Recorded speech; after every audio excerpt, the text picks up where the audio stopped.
Shalom, and welcome to a message for the Parsha for Parshat Bechukotai. The Parsha begins with the words, Im Bechukotai Telechu. If you will walk, if you will go in my statutes. Now, typically, Chukah, statute, is a reference to a specific type of mitzvah, right? There are three types of mitzvot, and one of them is called Chukah, statutes.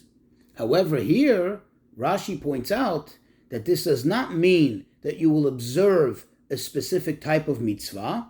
Rather, Bechukotai Telechu means that Hashem says, Shetihiyu amelim batorah, that you shall toil, you shall work hard in understanding, in studying, in the endeavor and the pursuit of Torah. So, what continues after this verse? After he says, Bechukotai telechu, you will study Torah, you will toil in the study of Torah. And then it says, mitzvotai tishmeru, and you will keep my mitzvot, you will adhere to my commandments. The next verse says, the blessings, Venatati gishmechem beitam, I will give your rain, but also gishmechem also is the same root word for the word geshem, gashmiut, which means matter. I'll give you all your material needs in the correct time, in the proper manner, and so on and so forth.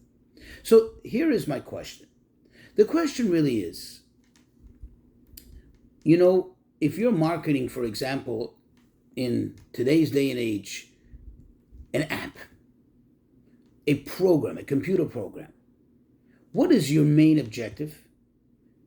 It would seem that the best thing you can do for your business and for your prospects of succeeding and having a recidivism of sales and so on is that it should be the most user-friendly possible.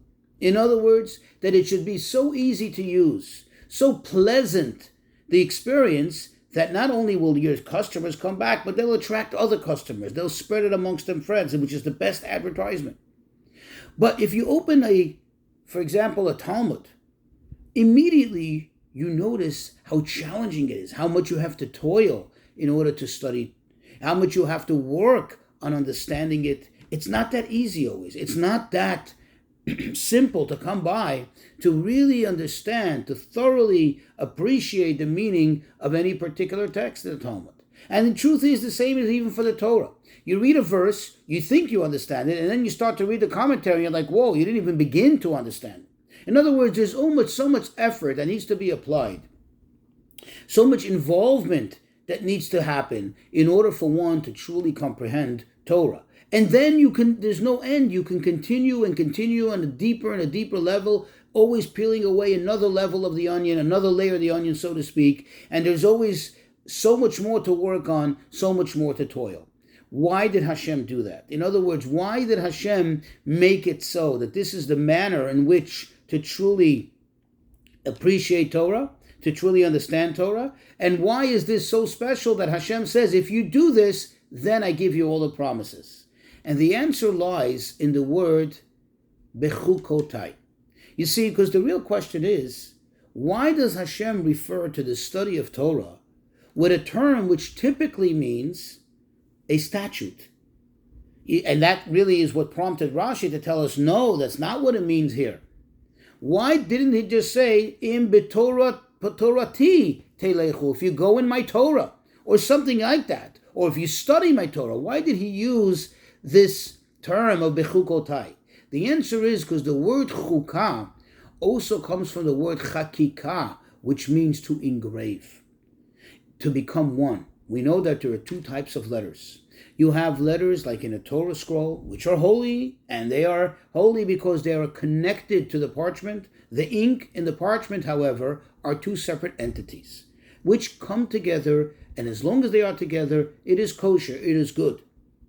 But there is always that potential that perhaps they could somehow separate, and that's why from time to time you check a Torah, or issues arise. Whereas the letters, for example, on the tablets that Hashem gave us, those letters are engraved. Those letters are ingrained in the stone. They are one part with the stone. There's no way of separating it. Even if you were to fill it up with dust, with dirt, it's still there. It's just maybe you can't see it, but it's still there. The only way to do it is to smash the stone, but you have to get rid of the whole stone in order to get rid of those letters. And that's the idea. Hashem wants our connection to the Torah to not just be superficial, to not just be a cursory connection. It has to be deep.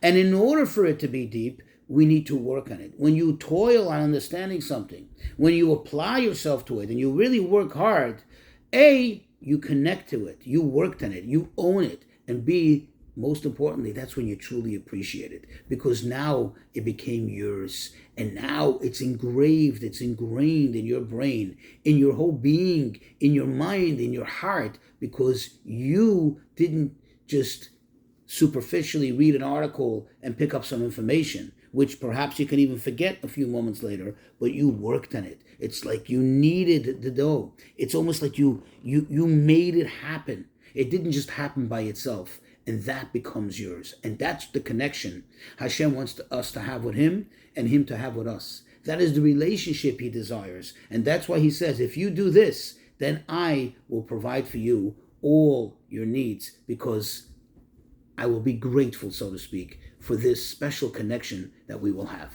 Shabbat Shalom.